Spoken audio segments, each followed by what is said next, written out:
नमस्कार साथियों। आज की इस क्लास में हम रीट मेंस एग्जाम के लिए राजस्थान की कला और संस्कृति से संबंधित महत्वपूर्ण सवालों को रिवीजन करने वाले हैं। तो क्लास को शुरू से अंत तक पूरा जरूर देखिएगा। आपकी एग्जाम की डेट जो है वो जारी कर दी गई है और आपके जो एडमिट कार्ड हैं वो भी अब तक रिलीज हो चुके हैं। तो आपको इन अंतिम दिनों में जो है वो सिर्फ रिविजन क्लास ही देखनी है। तो इसी को दृष्टिकोण रखते हुए मैंने जो है इस क्लास में राजस्थान की कला और संस्कृति से संबंधित महत्वपूर्ण सवाल कवर किए हैं। तो इसलिए आज की इस क्लास को बिना किसी देरी के शुरू करते हैं और आपके सामने आज की क्लास का पहला सवाल है। तो देखिए, लोक देवताओं एवं उनके पूजा स्थल यानी कि मंदिरों के संबंध में कौन सा युग्म सुमिलित नहीं है। तो देखिए, इस क्लास में जो है राजस्थान के लोक देवता और देवियों से संबंधित महत्वपूर्ण सवाल कवर किए गए हैं। देखिए, तो ऑप्शन है भूरिया बाबा, पानछोटा जालोर, मल्लीनाथ जी, तिलवाड़ा बाड़मेर, अड़बू जी बैंकटी फलोदी या फिर वीर फत्ता जी सांतु जालोर। इनमें से जो कथन सही सुमेलित नहीं है वो हो जाएगा ऑप्शन नंबर भूरिया बाबा पानछोटा जालोर नहीं, बल्कि इनका मंदिर हो जाएगा सिरोही में। चलिए इसकी व्याख्या देख लीजिए। भूरिया बाबा मीना जाति के इष्ट देव हैं। ये जो भूरिया बाबा हैं ये मीना जाति के इष्ट देवता हैं। इनका मंदिर जो है वो गौतमेश्वर महादेव सिरू जिले में पहाड़ों के बीच सोकड़ी नदी के किनारे गोड़वार क्षेत्र में स्थित है। तो गौतमेश्वर महादेव का मंदिर जो है सिरू में स्थित है। मीना जाति के लोग जो है वो इनकी जूठी कसम नहीं खाते। तो फ्रेंड्स, ये भी सवाल बन सकता है कि मीना जाति के लोग जो हैं वो किस देवता की जूठी कसम कभी नहीं खाते। तो वो हैं भूरिया बाबा। चलिए आगे बढ़ते हैं। सवाल नंबर 2 आपके सामने। रक्षाबंधन के दिन बांधी गई राखियों को निम्नलिखित में से किस लोक देवता को अर्पित किया जाता है। रक्षाबंधन के दिन जो फ्रेंड्स राखियां बांधी जाती है उनको किस लोक देवता को अर्पित कर दिया जाता है। तो इसका राइट आंसर हो जाएगा option number the Goga ji को। चलिए आगे बढ़ते हैं। अगला सवाल है, बाबूजी के बारे में निम्नलिखित में से कौन से कथन जो है वो सही है। तो देखिए ऑप्शन है, बाबूजी के पास कालमी नाम की घोड़ी थी। ठीक है। बाबूजी का विवाह पुंगल की भाटी राजकुमारी के साथ हुआ था। ठीक है। और उन्होंने देवल चारणी की गायों के रक्षार्थ बलिदान दिया था। तो इनमें से जो कथन सही हो जाएंगे, कथन ए और सी सही हो जाएंगे। तो इसका राइट देखिए, ए और सी इनमें से जो है दोनों कथन सही हो जाएंगे। इसकी व्याख्या देख लीजिए। बाबूजी जो है राजस्थान के लोक देवता थे। उनके पास केसर कालमी नाम की एक घोड़ी भी थी। ठीक है। बाबूजी का जो विवाह है वो अमरकोट के राजा सूरजमल सोडा की पुत्री सुपियार दे के साथ हुआ था। ठीक है। तो ये जो है वो कथन अपना राइट आंसर हो जाएगा। पिछले में इन्होंने कुछ और दिया था। तो अपने देखिए, बाबूजी का जो विवाह है वो अमरकोट के राजा सूरजमल सोडा की पुत्री सुपियार दे के साथ हुआ था। उन्होंने देवल चारणी की गायों के रक्षार्थ बलिदान दिया था। तो ये होगी इसकी एक्सप्लेनेशन। आगे बढ़ते हैं। सवाल नंबर 4 आपके सामने।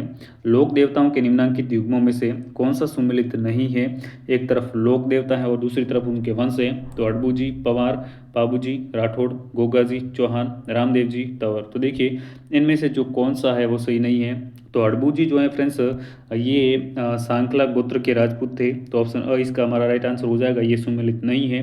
बाबू जी जो हैं ये राठौड़ वंश के थे। गोगा जी चौहान थे। रामदेव जी तंवर वंशीय थे। ठीक है। चलिए आगे बढ़ते हैं। सवाल नंबर 5 आपके सामने। राजस्थान में हिंदुओं द्वारा तेजाजी के अलावा किस अन्य लोक देवता को नागराजा के रूप में पूजा जाता है। राजस्थान के जो हिंदू हैं वो तेजाजी के अलावा और कौन से लोक देवता को जो है नागराजा के रूप में पूजते हैं। तो इसका राइट आंसर हो जाएगा ऑप्शन नंबर अ गोगा जी। अगला सवाल है, निम्नलिखित में से कौन सा समुदाय या समाज माँ त्रिपुरा सुंदरी की पूजा अपनी कुल देवी के रूप में करता है। यानी कि कौन सा जो समाज या समुदाय है वो त्रिपुरा सुंदरी को अपनी कुल देवी मानता है। तो इसका राइट आंसर हो जाएगा ऑप्शन नंबर स पंचाल जाति के जो लोग हैं वो त्रिपुरी सुंदरी माता को अपनी कुल देवी मानते हैं। चलिए आगे बढ़ते हैं। सवाल नंबर 7 है, निम्नलिखित में से कौन से लोक देवता भगवान विष्णु के अवतार माने जाते हैं। इनमें से कौन से लोक देवता जो हैं भगवान विष्णु के अवतार माने जाते हैं। तो देवनारायण जी जो हैं इन्हें भगवान विष्णु का अवतार माना जाता है। तो ऑप्शन स राइट आंसर हो जाएगा। अगला सवाल है, राजस्थान के करौली क्षेत्र में केला देवी के भक्तों द्वारा गाए जाने वाले भक्ति गीतों को क्या कहा जाता है। तो देखिए करौली में जो है वो केला देवी के भक्तों द्वारा जो भक्ति गीत गाए जाते हैं उन्हें फ्रेंड्स लांगुरिया कहा जाता है। तो सवाल नंबर 8 का ऑप्शन ब राइट आंसर हो जाएगा। ये जो फ्रेंड्स क्लासेस हैं ये रीट मेंस, इसके अलावा CET, BSTC, PTT, Rajasthan police constable और पटवारी, इन सभी एग्जाम्स के लिए जो है काफ़ी इंपॉर्टेंट है। तो आपको क्लास को शुरू से अंत तक जरूर देखना है और चैनल को सब्सक्राइब और वीडियो को लाइक जरूर से कर दीजिएगा। देखिए अगला सवाल आपके सामने। राजस्थान के निम्नलिखित देवताओं में से किसकी पूजा मुसलमान जो है वो रामसा पीर के रूप में करते हैं। तो देखिए मुसलमान जो है वो रामसा पीर के रूप में रामदेव जी की पूजा करते हैं। तो सवाल नंबर 9 का ऑप्शन स राइट आंसर हो जाएगा। अगला सवाल आपके सामने, करणी माता का जन्म राजस्थान के फलोदी के निकट निम्नलिखित में से किस गांव में हुआ था? तो देखिए, करणी माता का जन्म राजस्थान के फलोदी में हुआ था और फलोदी के सुआब गांव में जो है इनका जन्म हुआ था। तो इसका option number a right answer हो जाएगा। आगे बढ़ते हैं। निम्नलिखित में से कौन राजस्थान में कामड़िया पंथ के संस्थापक थे? तो देखिए, राजस्थान में कामड़िया पंथ के संस्थापक कौन थे? तो रामदेव जी जो है राजस्थान में कामड़िया पंथ के संस्थापक थे। ऑप्शन ब इसका राइट आंसर हो जाएगा। अगला सवाल है, वीर तेजाजी का मुख्य मंदिर राजस्थान में निम्नलिखित में से किस स्थान पर स्थित है? तो देखिए, तेजाजी का मुख्य मंदिर जो है ये राजस्थान के पर्वतसर नागौर में है। तो ये डीडवाना कुचामन में स्थित है, वर्तमान में डीडवाना कुचामन में है। तो ऑप्शन सी इसका राइट आंसर हो जाएगा। अगला सवाल है, बाबूजी की कथा के साथ कौन सा लोकवाद्य जुड़ा हुआ है? देखिए, बाबूजी की कथा का जो वाचन है वो कौन से लोकवाद्य के साथ किया जाता है? तो इसका राइट आंसर हो जाएगा ऑप्शन नंबर अ। बाबूजी की कथा गाते समय जो है इनके जो भोपे होते हैं वो रावण अत्ता वाद्य यंत्र बजाते हैं। ऑप्शन अ इसका राइट आंसर हो जाएगा। नेक्स्ट है, राजस्थान के लोकप्रिय देवता तेजाजी जिन्हें वीर तेजा के नाम से भी जाना जाता है, इनका जन्म नागौर जिले के किस गांव में हुआ था? तो देखिए, तेजाजी का जन्म नागौर जिले के कौन से गांव में हुआ था? तो इसका राइट आंसर हो जाएगा ऑप्शन नंबर स खरनाल। चलिए आगे बढ़ते हैं। सवाल नंबर 15 है, राजस्थान के किस प्रसिद्ध लोक देवता को लक्ष्मण का अवतार माना जाता है? तो देखिए, राजस्थान के वे कौन से लोक देवता हैं जिन्हें लक्ष्मण का अवतार माना जाता है? तो इसका राइट आंसर हो जाएगा ऑप्शन नंबर द। बाबूजी को जो है लक्ष्मण का अवतार माना जाता है और इन्हें ऊँटों के देवता के रूप में भी जाना जाता है। अगला सवाल है, राजस्थान में लांगुरिया गीत जो है वो किस देवी या देवता से संबंधित हैं? तो देखिए, राजस्थान में ये जो लांगुरिया गीत हैं केला देवी से संबंधित हैं और केला देवी जो है इनका मंदिर करौली में बना हुआ है। तो ऑप्शन नंबर स इसका राइट आंसर हो जाएगा। आगे बढ़ते हैं। सवाल नंबर 17 है, निम्नलिखित में से कौन पंच पीर में शामिल नहीं है? देखिए, इनमें से कौन पंच पीर में शामिल नहीं है? तो ऑप्शन है हड़बू जी, तेजा जी, रामदेव जी या फिर बाबू जी। तो देखिए, सबसे बड़ा कन्फ्यूजन जो है वो इसी सवाल में होता है। तो इनमें जो पंच पीर में शामिल नहीं है वो तेजा जी जो है फ्रेंड्स, ये पंच पीर में शामिल नहीं है।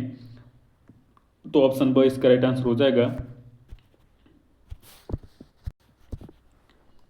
अगला सवाल है, केला देवी के भक्तों द्वारा गाए जाने वाले लांगुरिया गीत राजस्थान के किस क्षेत्र में लोकप्रिय हैं? तो देखिए, केला देवी के भक्तों द्वारा जो लांगुरिया गीत गाए जाते हैं वे राजस्थान के करौली क्षेत्र में प्रचलित हैं। तो ऑप्शन ब इसका राइट आंसर हो जाएगा। चलिए आगे बढ़ते हैं। सवाल नंबर 19 है, निम्नलिखित में से कौन सा मंदिर राजस्थान में चूहों के मंदिर के नाम से प्रसिद्ध है? तो राजस्थान में चूहों के मंदिर के नाम से जो मंदिर प्रसिद्ध है वो कौन सा मंदिर है? तो इसका राइट आंसर हो जाएगा ऑप्शन नंबर स करणी माता का मंदिर देशनोक बीकानेर में है। इसे चूहों का मंदिर कहा जाता है और माँ करणी माता के मंदिर में जो सफ़ेद चूहे पाए जाते हैं उन्हें काबा कहा जाता है। तो ये भी आपको ध्यान में रखना है कि काबा क्या है।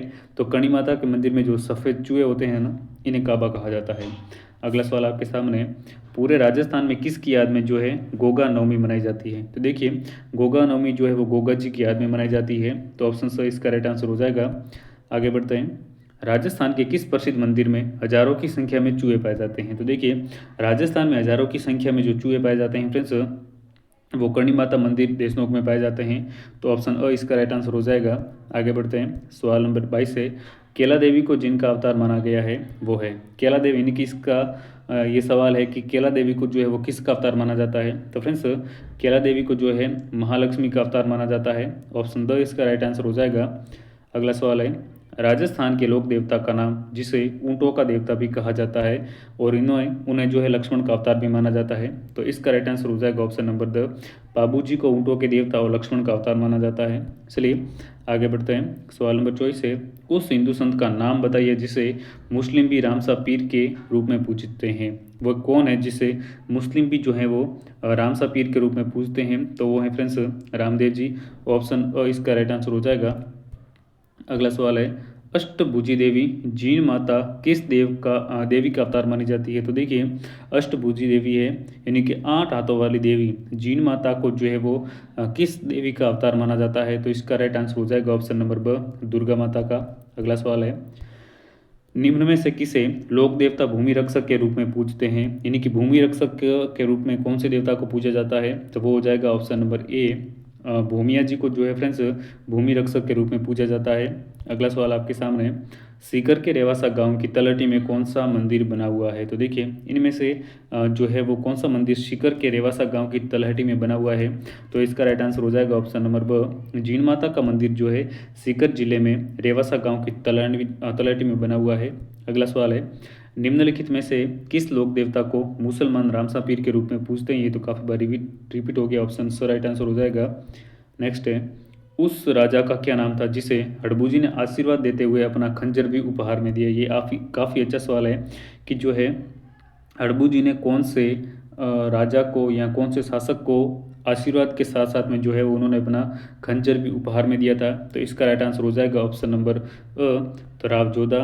चलिए आगे बढ़ते हैं। सवाल नंबर 30 है, भारत में किसी भी स्थल पर तेजाजी के मंदिर के निर्माण के उपरांत जागती जोत किस तीर्थ स्थल से लाई जाती है? यानी कि राजस्थान में कहीं भी अगर तेजाजी का मंदिर बनाया जाता है तो उसके बाद में कौन से स्थान से जो है उनकी जागती हुई जोत जो है वो वहाँ पर लाई जाती है? तो इसका राइट आंसर हो जाएगा ऑप्शन नंबर द सुरसुरा, जो कि इनका जन्म स्थान है।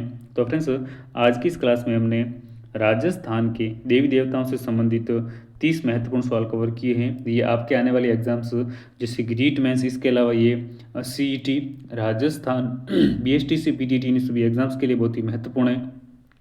तो इन क्लास को जो है आप एग्ज़ाम से पहले एक बार रिवीजन कर लीजिएगा ताकि आपको एग्ज़ाम में बहुत हेल्प मिल सके। चलिए मिलते हैं अगले एक और नए वीडियो में, तब तक के लिए नमस्कार।